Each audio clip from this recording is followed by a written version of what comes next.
Petrol thauda yauba maigi saktigum param satya oiba bhagabandi phongdoktriba saktini hairiba thauduna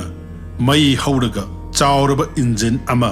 chalaibagum phongdaba bhagabandagi phongtorakpa saktibu prakriti kawi magi nungda jagat pumba lei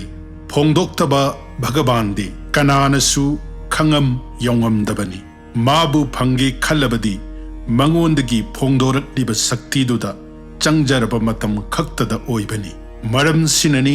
samohan tantrada gaura tejo binayastu shyama teja samarchayet haibadi angauba machu yaudana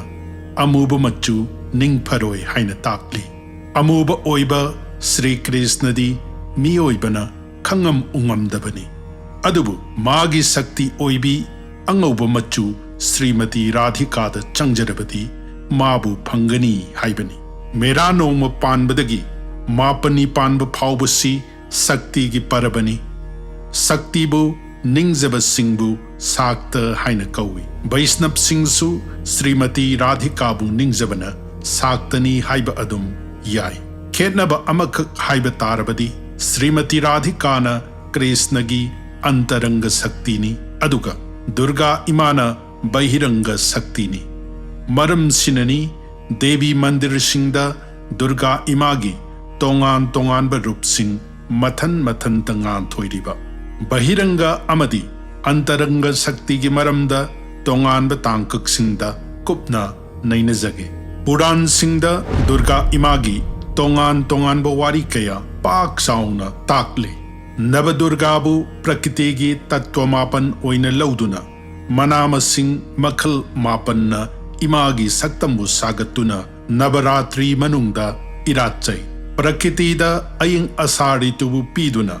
Matamgi khongsatpu piriba graha mapangi masak oina Jyotish Vidyana Navadurgabu takli Adubu Vaishnava singda hena chanagadaba imagi matik magun sing Ramayan amadi Bhagavat Puran singdagi laukhatchaduna Vaishnava singi Krishna bhakti gi lambi da mai paknaba imagi tattva mapanbu bhakti makhal mapan oina nainazage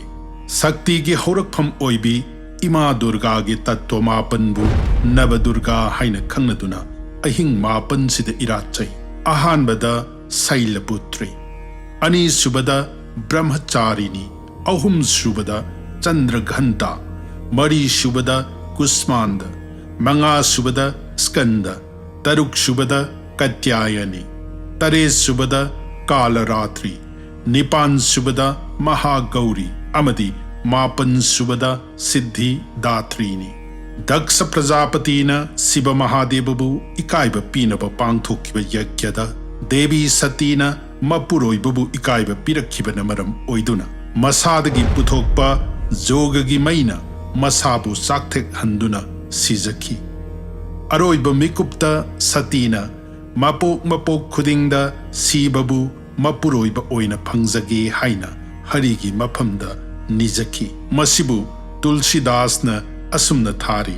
Sati Marata Hari Sana Barumaga Janama Janama Sibapada Anuraga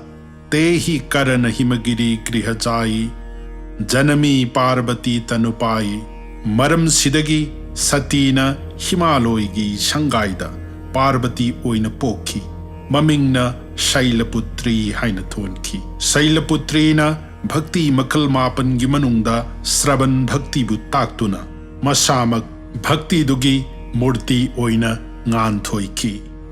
Wari Sina Mathangi Tankak Ama Oizage Anisuba Imagi Saktibu Brahmacharini Haina Kawi Devi Ina Chahi Manga Surakpada Devarsi Nardana Himaloigi Mapamda Imabu Darshan Tawalaki Devarsibu Himaloina Taramna Oktuna Ningthi Jana Pujana Chingba Kachaki Machanupigi Tungi Punsigi Maramda Kangingbana Ikau Langlaba Himaloina Devarsigi Mapamda Haijaki He Devarsi Nahakti Matam Ahumbu Kangbani Maramsina Ichanupigi Tungi Punsigi Maramda Takpiyu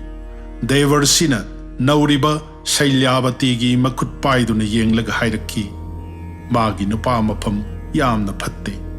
aguna amana matu pitu hina udasina saba sangyama sina haibadi magun yaudaba ikai khumnaba leitaba mama mapasu leitaba sangsarda pukning changdaba thausadaba amadi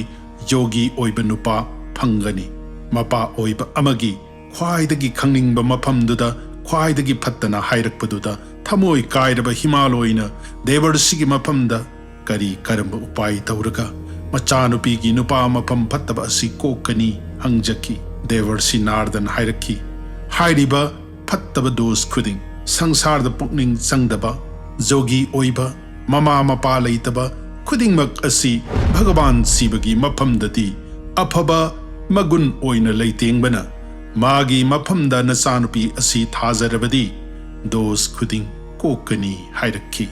devarsigi mafamda himaloina matau karamna bhagavan sibabu mapuroiba oina phangba yagadagi hangjaki devarsina hairaki masana tapasya taurabadi soidana phangani asumna taklamlaga devarsi mafam adudagi chakkhre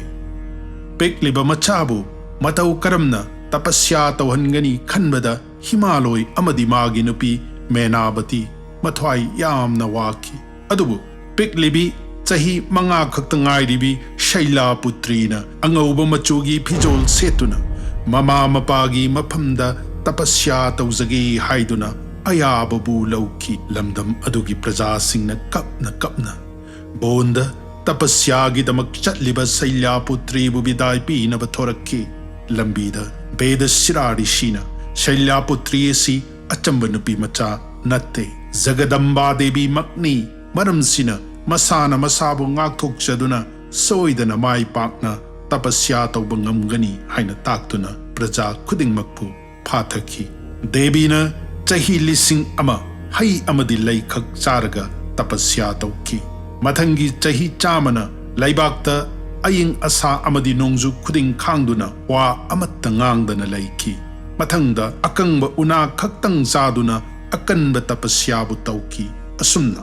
sahi lising ahum surakpada muni rishi singna devi parvati bu pukning honghanaba sangyeng tauba matamda magi pukning honghanba ngamkhide devi gi maming bu asigumba akanba tapasya sidagi Brahmacharini haina kauki imagi rupti pambom ani panbi angauba machugi phijol thonbi khud yetna mala aduga oina kamandalu paibini chahi lising ahum surakpada Brahmadevana peladuna devigi mafamda Siva Mahadevabu mapuroiba oina phangjaru haina baradanbu piki imagi matik magunbu shumna takli Brahmacharini Devi Sarvabhuteshu Sadhu Sangha Kirtana Rupena Samstitaha Namastasmai Namastasmai Namastasmai Namo Namaha Miyoibana Sadhu Sangadagi Athoiba Haibasi Oi